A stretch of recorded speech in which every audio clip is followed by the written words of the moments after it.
darle continuidad a este ciclo de conferencias que conjunto con el Colegio de Abogados sede Zamora y la Universidad Capital de Estudios Superiores, la licenciatura en Derecho, pues obviamente hoy nos toca una nueva conferencia. Recuerden que va a ser todavía el jueves, el viernes, y la de lunes obviamente va a ser a las 6:30 de la tarde. Por ahí lo estábamos comentando con el presidente del colegio, y obviamente por parte de nosotros vamos a otorgarles una constancia con valor curricular quienes asistan a todas. Sí, a todas, porque se juntan las horas curriculares, y obviamente tanto ustedes de la universidad también como para los integrantes o asistentes del colegio. Entonces por ahí vamos a llevar un registro, nosotros ya lo vamos generando, pero sí para que lo tomen en cuenta, que el día lunes es la última que viene la ciudadana juez, entonces también a tomarlo en consideración por el aprendizaje que podemos hacer. ¿Sale? ¿Sí? Me comentan que hay compañeros que se dieron cuenta hasta el día de hoy y están asistiendo. ¿Se podría? Sí, claro que sí. Sí, así es. Sí, porque por ahí se pasó la información, claro, se pensó que ya se había pasado la información. Se pensó, no. Que ya vimos cuál fue el error. Pero bueno, hoy nos toca atender una conferencia importante, que son los retos del abogado postulante al concluir sus estudios académicos. Tengo el agrado y el honor de presentar al doctor y además compañero y amigo también de nuestra actividad profesional, al doctor en Derecho Penal y Constitucional Javier Geraldo Mercado Ortiz, para el cual vamos a darle un fuerte aplauso.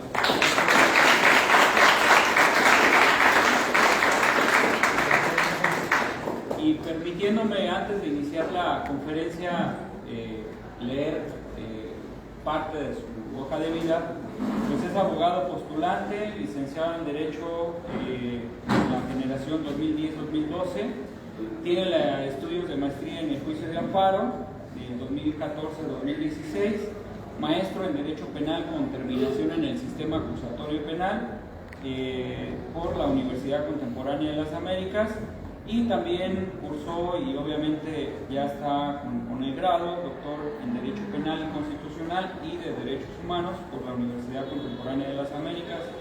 Es doctorante en Educación, obviamente también por la misma universidad, y cuenta ya con más de 13 años de experiencia en los campos de Derecho Civil, Familiar, Mercantil, Penal, entre otros. Pues démosle este fuerte aplauso al conferencista que hoy pues obviamente nos viene a compartir sus conocimientos. Bienvenido. Muchas gracias, doctor Salvador. Un placer estar con todos ustedes, jóvenes. Bueno, ¿quiénes están estudiando y en qué cuatrimestre se encuentran actualmente? Noveno cuatrimestre. Noveno, sexto. Tercero. Muy bien, bueno, vamos a comenzar esta parte. Ya me presentó. Para ustedes soy Javier Hurtado, Geraldo, como gusten y manden. Soy su amigo. La parte profesional es muy importante, puesto que ha representado un esfuerzo y un sacrificio personal y familiar. La licenciatura la hice estando casado, y obviamente todos los demás grados de igual manera, así que sin el apoyo de mi familia no podría haber llegado a esos escalones, ni podría estar posiblemente el día de hoy compartiendo con ustedes. Primero, atendiendo a que todos los presentes o la gran mayoría son estudiantes, mi primera recomendación antes de entrar a los retos con los que se van a encontrar al salir a la vida profesional son y serán que busquen acercarse a algún despacho, algún estudio de derecho. ¿Para qué? Para que adquieran muchas de las habilidades que van a tener posteriormente que ejercer personalmente. No hay otra forma más fácil de obtener ese conocimiento que ver a alguien ejercitando. Tienen que tener agudeza, tienen que ser muy objetivos, muy visuales. revisar constantemente qué es lo que está haciendo el abogado para que estén trabajando en su momento. Sin embargo, muchos posiblemente ya jóvenes adultos posiblemente estén ejerciendo alguna otra profesión o oficio y posiblemente eso les dificulte llegar a trabajar en algún despacho para algún abogado, pero al terminar su trabajo quieran comenzar a ejercer. El segundo de las recomendaciones sería hacer el esfuerzo de sacrificar tiempo para adquirir ese conocimiento de quien ya tiene la experiencia. Es el sacrificio más grande que puede dar un profesionista que ya ha egresado de la facultad. Y hay que tener humildad para reconocer que todavía tenemos algo que aprender, porque toda la vida vamos a estar aprendiendo, en especial en esta carrera de Derecho. ¿Por qué? Porque el Derecho es una carrera que constantemente está evolucionando. Hace 16, 17 años, si ustedes le hubieran dicho a cualquier abogado que el día de hoy iban a estar llevándose divorcios incausados, se reirían de ustedes. Bien, estás loco, jamás va a pasar eso. Se tiene que reunir una de las causales del divorcio, si no, no hay divorcio.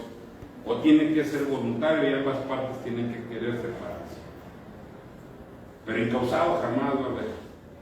Hablar de un reconocimiento de paternidad, de una declaración de ausencia, eran temas imposibles hace menos de un cuarto de siglo. El día de hoy es una realidad.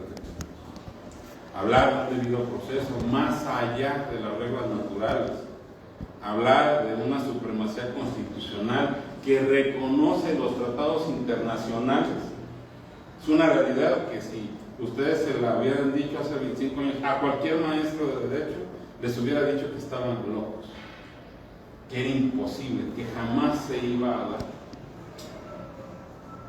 Y hoy es una realidad. Y lo que nos quieran decir a los que el día de hoy nos decimos abogados, que pudiéramos presumir ser maestros, que sea novedoso, podremos decirles que están locos. Pero al cabo de 10, 15, 20 años posiblemente sea una realidad. Entonces, la actualización debe de ser constante. Actualmente también están hablando de una profesionalización, hablando de una especialidad, de llevar una carrera con un tinte marcado. Nada más voy a ser abogado civilista, nada más voy a ser abogado familiar, nada más voy a ser abogado penalista. Eso no existe. La carrera de abogado, en sus primeros inicios en aquella antigua Roma, era a partir de los filósofos. Y la edad de la filosofía era porque tenía ese amor por la investigación, por el conocimiento, por ver más allá de lo que está enfrente de nuestras narices. El día de hoy, muchos siglos después, todos los que estudiamos con ese anterior sistema, entendemos que el abogado tiene que conocer de todas las materias, porque están interconectadas de alguna manera. No tienes que ejercerlas todas, pero tienes que tener un conocimiento básico, vasto. ¿Por qué?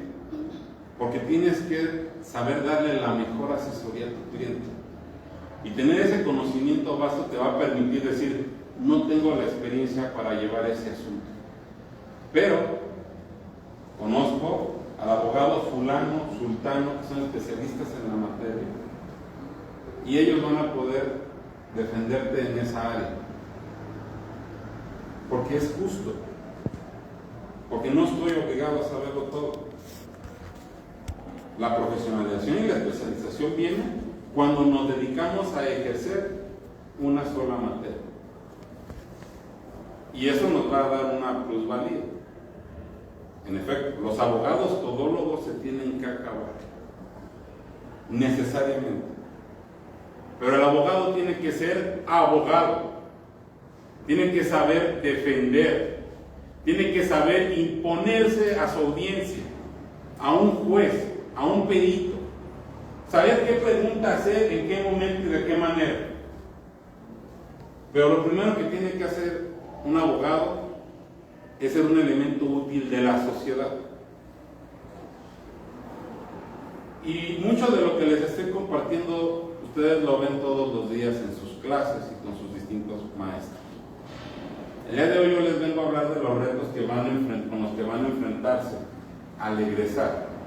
Y es que la escuela no nos prepara precisamente para ese combate con las autoridades.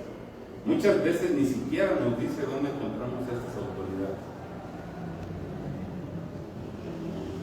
Estas épocas tan ágiles y tan difíciles. Venimos saliendo de una pandemia que trajo muchísimos cambios.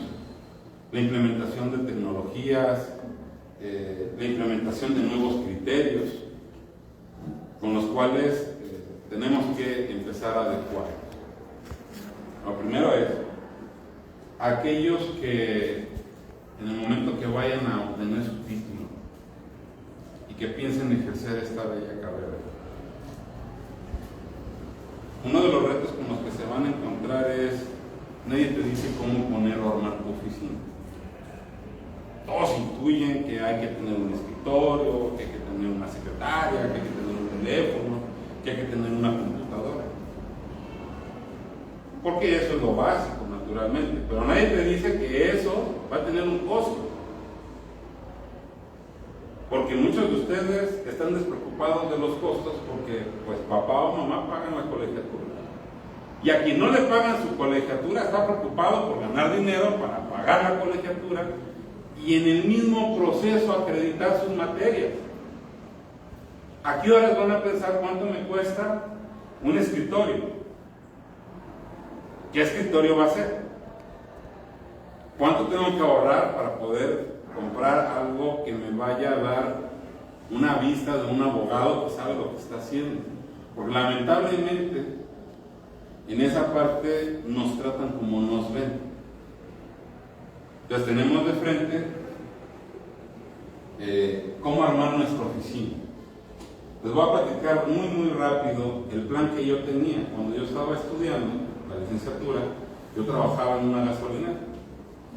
Pues mi plan bien estructurado era: acabo la carrera, dejo de pagar mis colegiaturas, en un año voy a juntar el 50% de mi sueldo y lo voy a usar en ir comprando todo lo que necesito para armar mi despacho. Me retiro de la empresa a los 4 meses de haber terminado mi curso de Derecho, mi último curso de Derecho. ¿Qué hubo? ¿Y el año? ¿Y la liquidación? Pues espérate, ¿de qué vas a vivir aquí? ¿Te lo gastas ahorita? ¿Qué saco mañana?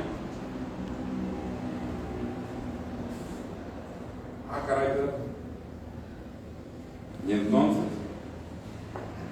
porque el plan iba más allá, ¿no? Lo voy armando, a los 6 meses pongo la apertura, contrato 2 pasantes, de esos que no cobran, ellos van a atender el despacho y yo voy a estar haciendo billetes en la gasolinera. Y vámonos, está armado todo. Voy a empezar a tener un nombre reconocido para dentro de 6 meses que le diga bye bye en la gasolinera, llego a estar cobrando en el despacho. Caray, pero no junté, no compré y no había. Chasco. Rápidamente, mi padre es abogado también. Hay que cobijarse en un árbol. Señor, ya acabé, tengo tiempo libre. ¿Quieres que te ayude a sacar copias? Yo me había dedicado a trabajar, tenía responsabilidades, tenía cuentas que pagar. porque no solamente me estaba pagando la carrera, ya tenía que pagar renta, gas, luz, gasolina, carro, que otra persona que dependía de mí en ese momento, pues no se muriera de hambre, vestido. Y cambia completamente el panorama. Y decir,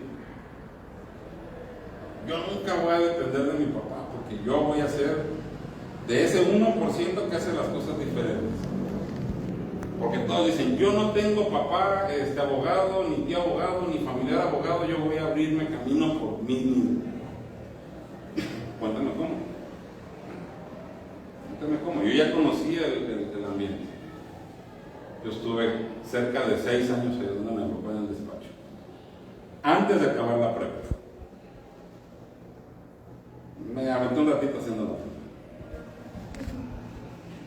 Entonces, sorpresa, sorpresa, hay que regresar. ¿Por qué? Porque no tiene los medios.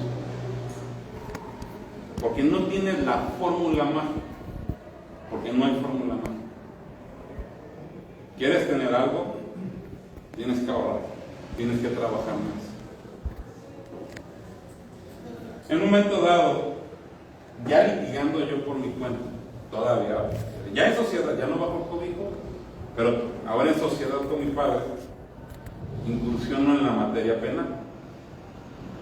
Y me meto muy de lleno en esa materia y pues tomo la decisión de separar el despacho. ¿Sabes qué? Si ocupas algo, yo te ayudo. Los temas que traigas en materia civil, familiar, yo me sigo encargando donde vamos en sociedad, y lo que ocupes, estoy para servirte. Este tema lo voy a agarrar yo aparte porque estoy incursionando y tú no tienes interés en la materia. Entonces, nos convertimos en agua y aceite y hay que separarlo. Con una buena relación que subsiste hasta el día de hoy. Seguimos trabajando de la misma manera. Yo ocupo algo, oye, compa, traigo un asunto así, ¿te interesa a ti? Yo la verdad no puedo llevar. ¿Sí, cómo no? Aquí está. Oye, hay un tema penal, hay que pedir reclamar una reparación del daño, ¿te interesa? Bueno. Entonces, nuestro primer tema va a ser cómo armar la oficina. Cuando yo me separo, obviamente todo lo que había en la sociedad se ocupaba. Éramos socios, él era el socio económico, tenía ya todo puesto, yo solamente puse mi trabajo. Entonces, mis primeros clientes, afortunadamente, ellos tenían una casa donde ahí uno tiene que ir a visitarlos para poder atenderlos. Pero cuando tenía que atender a sus familiares, oye, ¿dónde te veo? ¿Dónde está tu oficina? Me aventé 2 años con la oficina pintándola.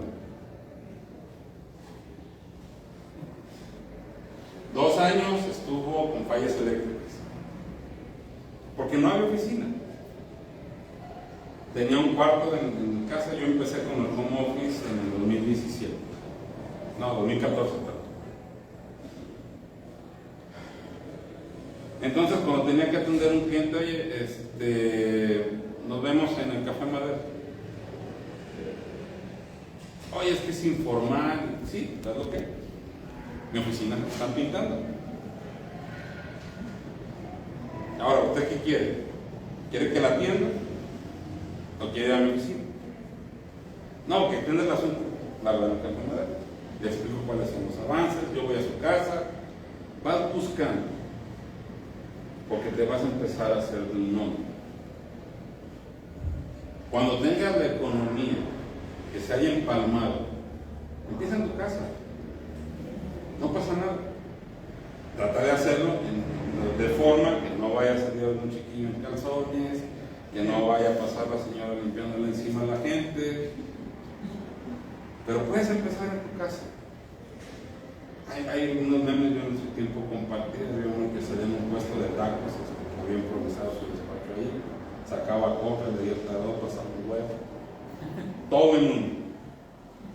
Hay otro que han sacado últimamente, un abogado con su mesita afuera en la calle, como si fuera un vendedor ambulante. ¿Saben qué, muchachos? Empiecen con uno, con otro, porque esta es una carrera que les va a demandar esa pasión de hacer las cosas, de dar el resultado. Entonces, pueden proyectar, pero todo va a depender del trabajo, del esfuerzo que ustedes impriman en ello. Con eso sería el primer consejo: planear. Planear qué quiero y dónde me veo.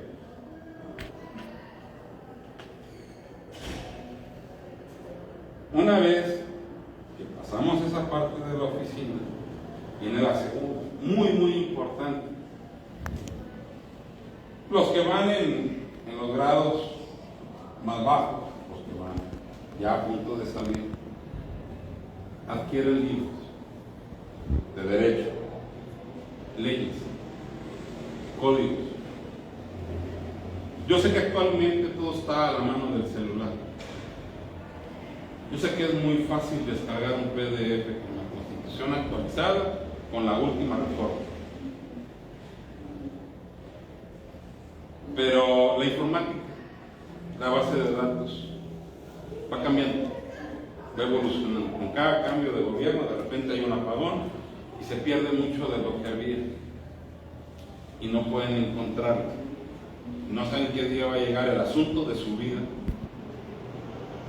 ya sea por la complejidad o por la cuantía, y ocupan una ley que ya fue derogada por una mano novedosa. Y normalmente son asuntos que están empezados, entonces tienes que litigar con la ley de la época. Pero si tú no tienes la ley de la época en la mano, ¿cómo le vas a hacer? ¿Dónde la vas a conseguir? Entonces, empiecen a comprar lo más asequible posiblemente para los que sean estudiantes y estén aportando a su carrera, o que tengan un ingreso limitado, leyes y códigos, en especial por esta situación de que van cambiando constantemente. Cuando yo estaba estudiando la carrera, cuando ingresé, acababa de ser la reforma de 2008 en materia penal, novedosa.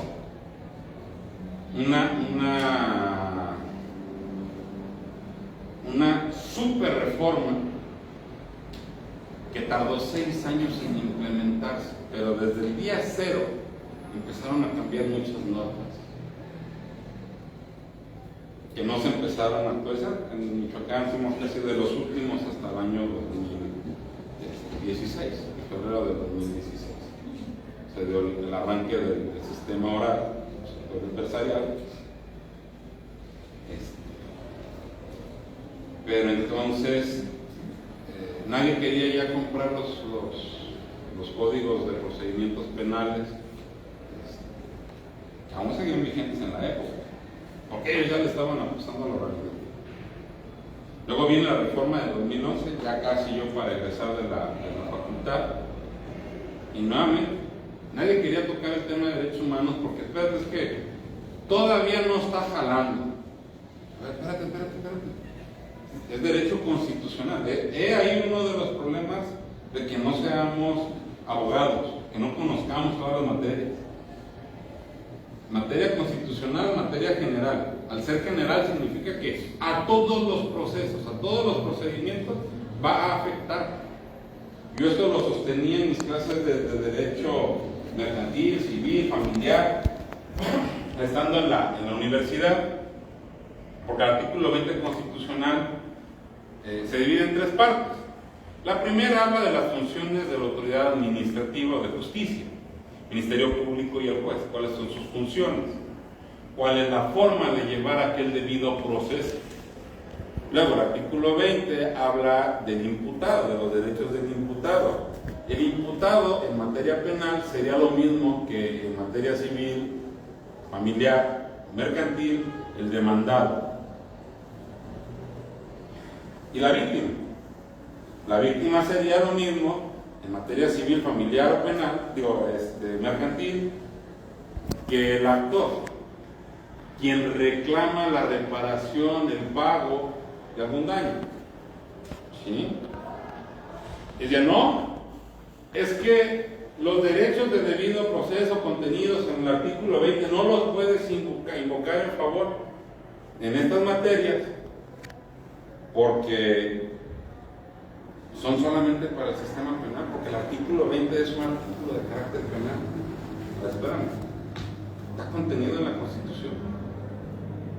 Y si está contenido en la Constitución, es aplicable para todas las materias, porque es una norma de carácter general. Por eso la aplicación y tal vez el cambio más sustancial que tuvo y que nadie lo dimensionó de esa manera, el título del primer capítulo es de los derechos humanos y sus garantías. Dejan de existir las garantías individuales, que eran derechos positivos que se reconocían de manera directa a los ciudadanos y que son fundamento para reclamar aquellas violaciones que la autoridad le realizaba al gobernador. Ahora son derechos humanos. ¿Cuál es la diferencia? Yo lo podría definir de manera muy básica, muy simple. Aquel derecho del que nadie nos debe de privar, que ni siquiera es necesario que sea reconocido. ¿Y de dónde viene esto? Bueno, en base a esas situaciones han venido la Corte cambiando muchas opiniones últimamente. Una muy controversial, hablar de la autorización para la marihuana. Yo no estoy de acuerdo ni con el consumo, ni con su venta, ni con su autorización. Sin embargo, lo que está diciendo es, mientras tú no alteres la paz social, lo que tú hagas contigo es tu problema. Tú tienes libertad de elegir. Te invito a que no lo hagas.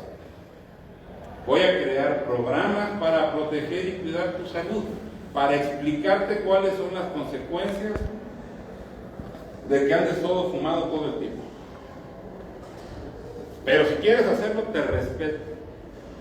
Y empieza una despenalización de lo que nuestros abuelos, posiblemente nuestros padres, hablaban de los viciosos. Ese es un vicioso. Y eras criminal por el solo hecho de ser vicioso. Y eso se ha corrido a la parte de los tatuajes, en los trabajos, y se ha ido diseminando. ¿Por qué? Porque atañe a algo básico, la dignidad humana. Entonces, regresen al tema, porque luego yo me voy por otro lado como si me hubiera igual y no acabamos este negocio.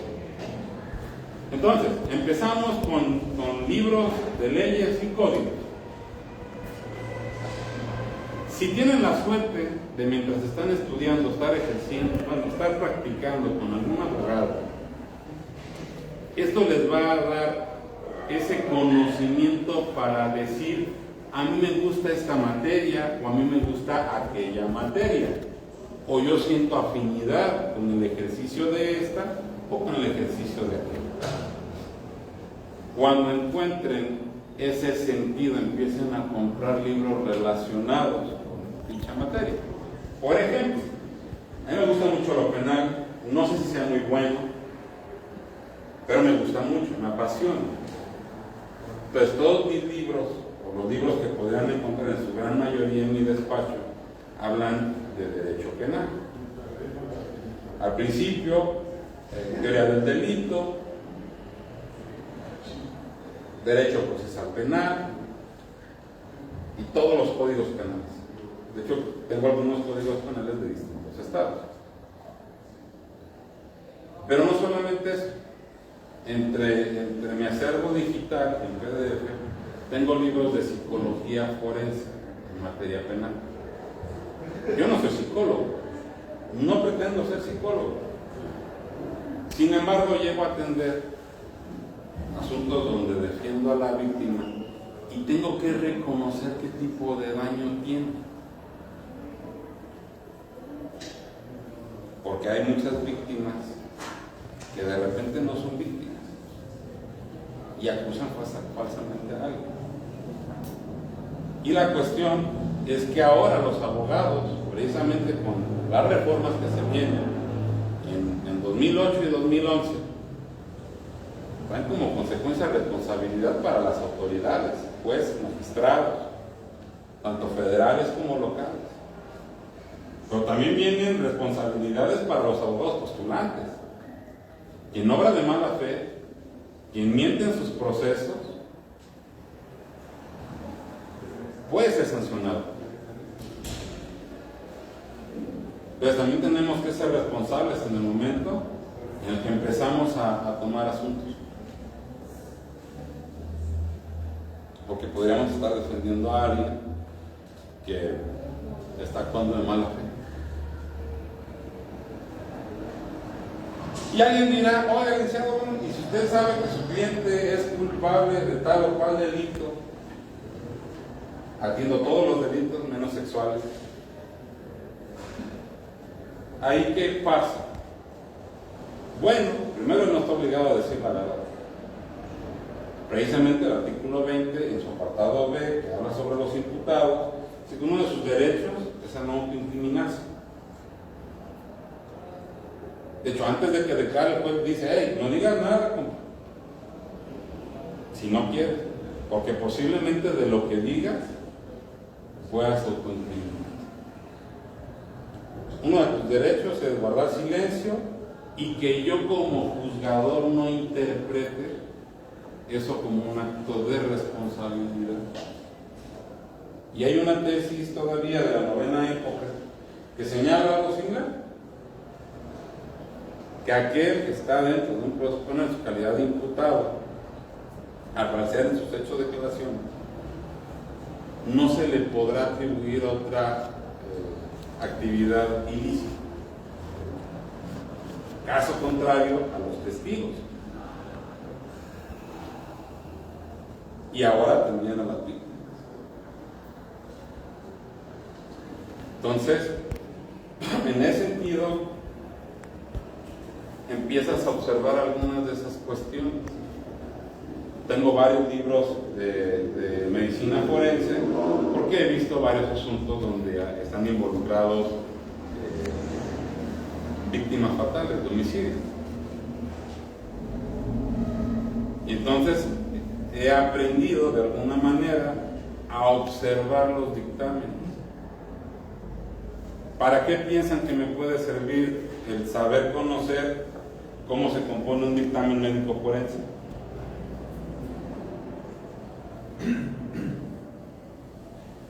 No todos, ¿eh? Para que coincida con la muerte. Así es, para que coincida lo que me está diciendo el Ministerio Público. Y si yo veo que hay incongruencias entre las fotografías que presenta el médico forense oficial, ¿qué es lo que podría hacer? ¿Están alterando la evidencia? Están mintiendo para hacer que los hechos se ajusten a su delito. Es un medio de defensa para mi cliente.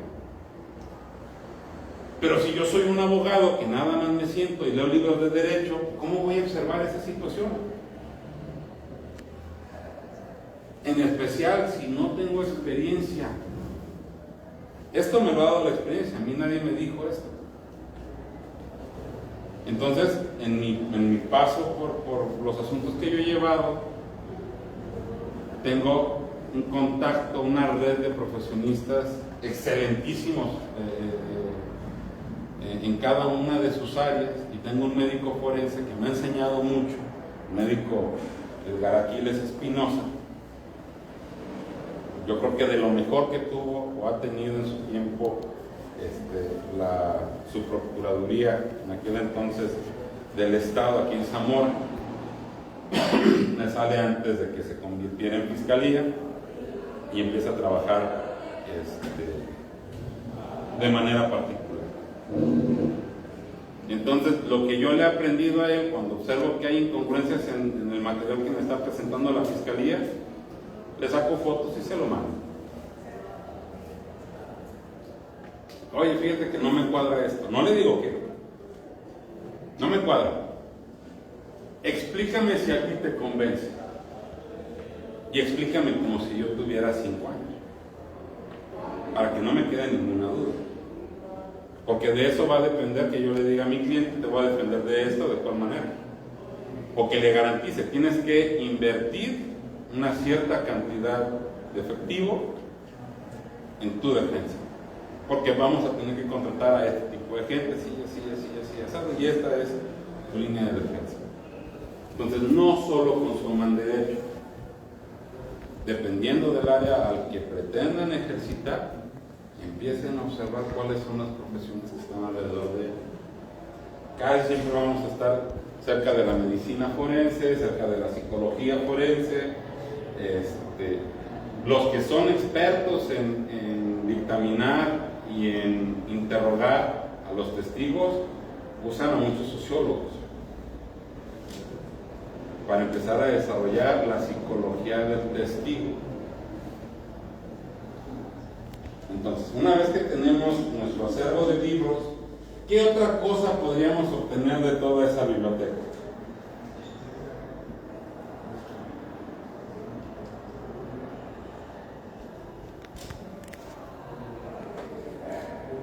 Que se va a ver un padre en el despacho y la gente que entre diga: ¡ah, licenciado! ¿Todos esos libros ha leído? Todos. Todos los he leído. Y con eso brincamos a la siguiente, dando la apariencia de que sabemos lo que hacemos, podemos cobrar lo que creemos que nos merecemos. Ya llegamos a la parte interesante de esto. Y aquí 3 personas, así rápidamente, que me digan cuánto creen que debe de ganar un abogado diario, mensual o al año. 3, que levanten la mano rápido. No tan rápido porque no los alcanzo a ver. Bueno, no 3-1. ¿Cuánto? Yo no creo que haya un Échale, hay que ponerle un número. Yo les digo si andamos bien o no. Si los contrato o los cobro de una vez. Dólares. 1,000. No, ya no vale tanto. Yo me iría por el euro. 7,000. ¿7,000 a qué? Ay, Pues va. Hay que hacer un despacho. ¿me dices cómo, compa? Yo quiero lugar a asegurar en el despacho. Bien, en mis tiempos de estudiante, en la materia de procesal civil, maestro Juan Jaime nos dio una cifra. Miren, muchachos, yo creo que un estudiante titular, recién egresado, pero ya titular, debería de ganar 1,000 pesos diarios, 365,000 pesos al año. Ay, cabrón, güey, pues es una lana. Digo, yo estaba ganando en aquel tiempo sobre 60,000 pesos al año. Entonces, empiezas a hacer cuentas y dices: cabrón, aquí voy a sacar. No, si vamos a recuperar pronto lo de la carrera. Y entonces viene la fórmula. Dice: 365 es la marca al año. ¿Bien? Eso implica 1,000 pesos diarios. Y en aquel tiempo ese abogado sí los cobraba, ahorita cobra más. Eso significa que si lo hacemos la tabla de conversión ahorita, estaríamos hablando de 7,000 pesos a la semana. Pero de un recién egresado. ¿Sí? Ahí va, que las matemáticas no fallan, Estamos hablando de que vas a trabajar semana inglesa, es de lunes a viernes. Estamos hablando de que la jornada laboral es de 8 horas, ¿cierto? Eso significa que cada hora vale 175 pesos.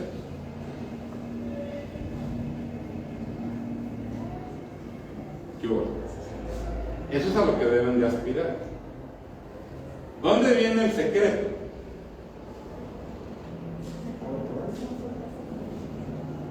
¿Dónde creen que viene el secreto? ¿Dónde creen las sorpresas del maestro? ¿Dónde escriban ustedes que está esa sorpresa? ¿Cuál es la moneda de venta o de intercambio que no les he dado? Rafita, a ver, dígales dónde no está esa moneda de cambio. ¿Qué tendrían que hacer para ganarse esos 175 pesos al día? Por hora.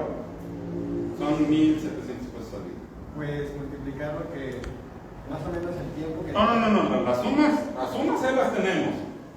Estamos dividiendo la suma total por día. Trabajas 5 días a la semana, entonces divides los 7 entre 5 y luego el resultado entre 8. Vas a trabajar nomás 8 horas. Nomás por llegar y sentarte a tu despacho 8 horas vas a estar cobrando los 175 pesos por hora porque tú trabajas para ti.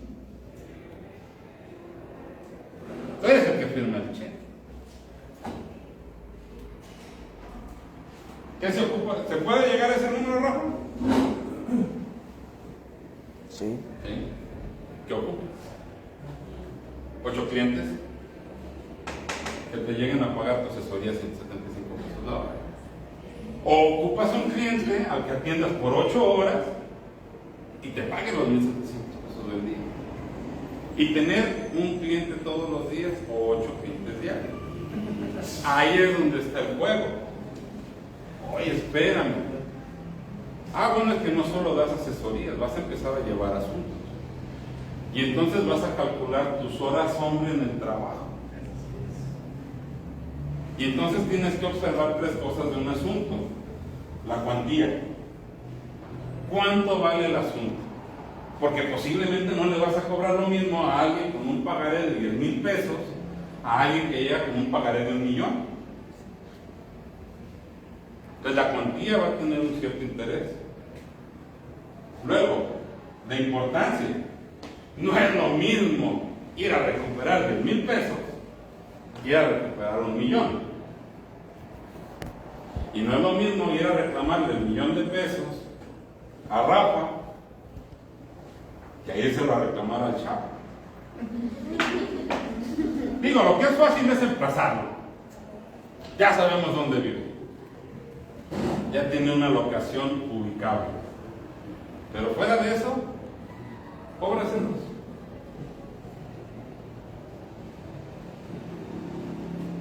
Y finalmente, la experticia que tienes en la materia. Y ahí viene ese acto de honor y de respeto a los clientes. No sé. Sí puedo llevarlo, pero no sé. Es el primero que voy a llevar. ¿Te arriesgas a ver cómo sale? Me arriesgo a llevarte. Y aquí viene la siguiente premisa. Todos los asuntos se ganan, se pierden, pero todos, sin que falte ninguna palabra de mi buen amigo y maestro Jorge Ariel Mendoza, se cobran. Todos, todo el tiempo. Se oye fuerte, se oye difícil, en especial para los clientes. Pero entre que inicias el proceso y llegas al resultado, tú ya trabajaste. Tú ya pagaste tu escritorio, tú ya pagaste tu teléfono, ya pagaste tu línea de internet. Ya le metiste la renta, ya le metiste impresora, ya le metiste hojas. ¿Qué es lo que yo he hecho con mi experiencia? Un valor al proceso y una tasa de éxito. Mientras yo estoy procurando tu asunto, tú me vas a pagar tanto. Si yo gano,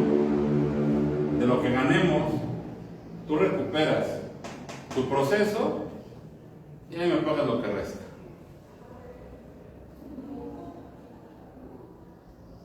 No es mal negocio. Pero aquí, ¿qué recupera si eres seguridad? Deme un ejemplo de un asunto que quiera tasar y ahorita lo resolvemos. Dijo dinero, estamos hablando de un asunto mercantil. No vamos a ponernos exigentes, hablemos de un asunto que le gusta. ¿100,000 pesos es atractivo? Para empezar, digo, poca experiencia, el proceso más o menos, si no hay muchos problemas, tarda de 6 a 12 meses.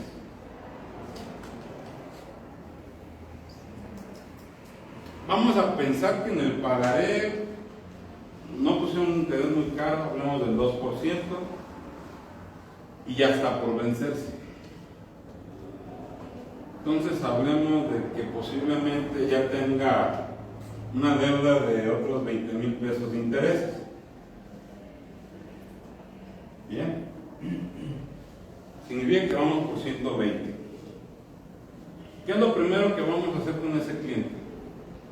Un contrato de prestación de servicios que va a establecer que tu proceso de 6 a 12 meses yo te voy a cobrar 10,000 pesos. Entonces este asunto ya tiene un valor de 130, ¿cierto? No se dejen guiar por los números feos. Para eso hay computadoras, bendito Dios. Entonces estamos hablando de que vamos a recuperar 130. Si son 12 meses más, vamos a hablar de otros 10,000 pesos de intereses. Son 140. Pero si convencemos al juez de que el interés moratorio debe de ser mayor, o no hay un interés en el pagaré, no vayan a anotárselo.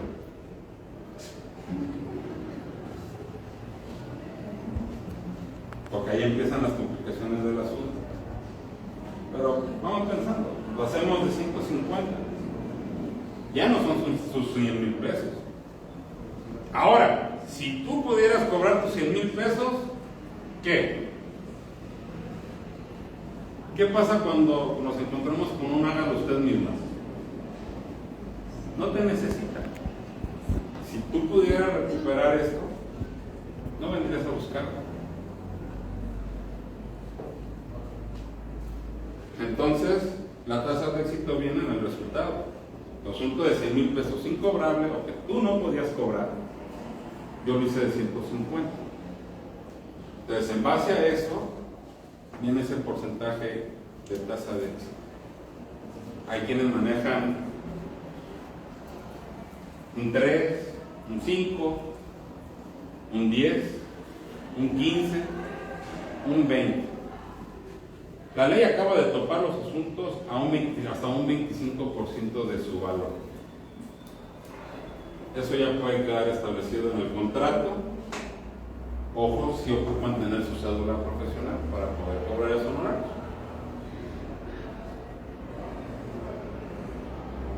Pero ¿qué tienen que hacer?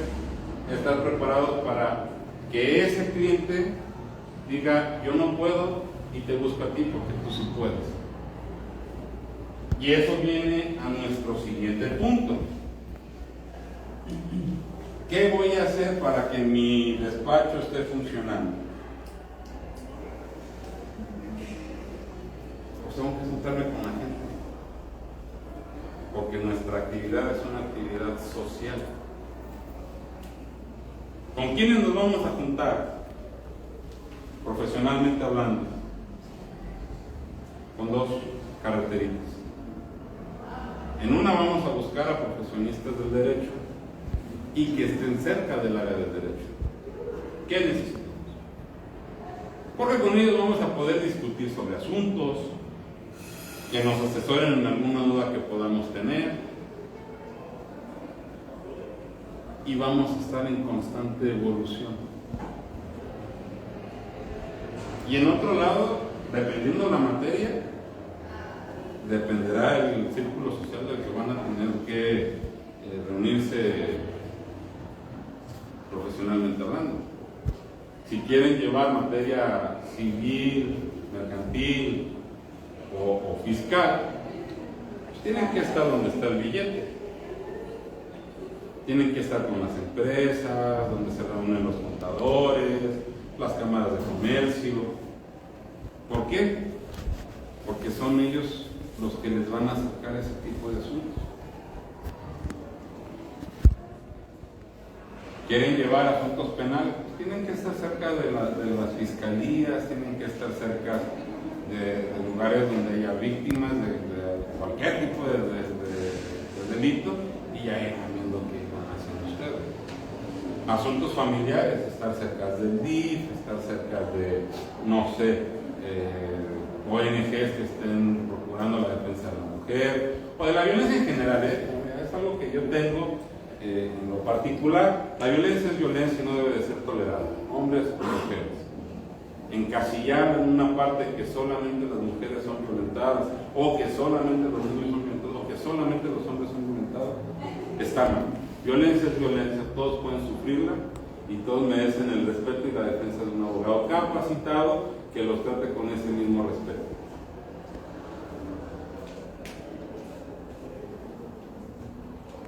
Y ahí viene a lo siguiente. En las escuelas casi siempre nos venden, acaba la carrera y empieza una especialidad, pues empieza un doctorado, una maestría, busca aprender más. No está mal. No está mal. Ellos buscan la parte de que el cliente siga cautivo. Yo creo que es necesario cuando el estudiante, cuando el recién egresado de la carrera, de la maestría, ya tiene la convicción de qué va a hacer. Aquellos que tuvieron la oportunidad de unirse a un despacho, con paga o sin paga, es la oportunidad más sana que tienen de estar cerca de donde están los gladiadores, donde se respira la sangre, el miedo, donde se ven los catorrazos. Y ahí es donde pueden saber si realmente les apasiona una materia o no. Y entonces, enunciando a Eduardo Couture, abogado uruguayo, estudia. El derecho se transforma constantemente. Si no sigue sus pasos, será cada día un poco menos abogado. Y esto se conecta con lo que les comentaba al principio sobre los libros. No está mal que quieran estudiar una especialidad o una maestría después de la carrera, pero si tienen definido qué es lo que quieren, si tienen la experticia, porque en palabras de mi abuelo, paz descanse, hay dos cosas en las que en esta vida no te puedes equivocar: con quién te vas a casar, porque es para toda la vida y es algo con lo que vas a cargar siempre, en especial si tienes hijos. Si no, pregunten a todos los que están demandados de pensión alimenticia.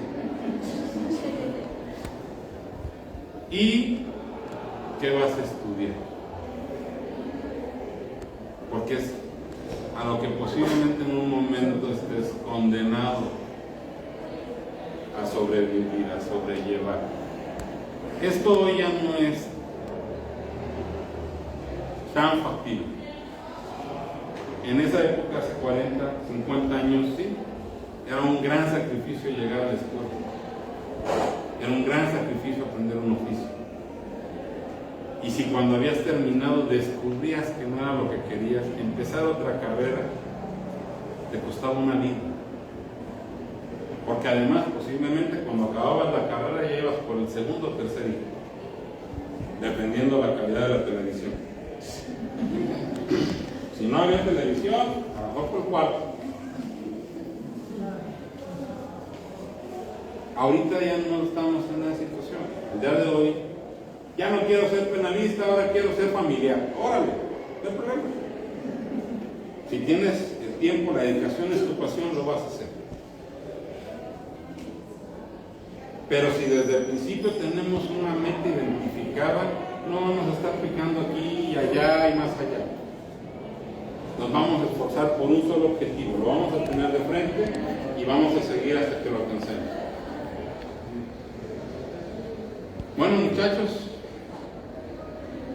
me podría seguir de filo, pero sé lo que es estar sentado tanto tiempo y los quiero liberar. Pero no sin antes, quisiera saber si tienen alguna duda, algún comentario.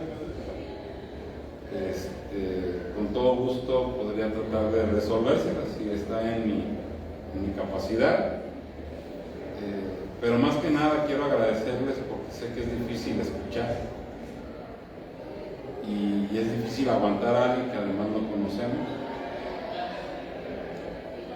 Es la primera vez que hablo en un público tan amplio.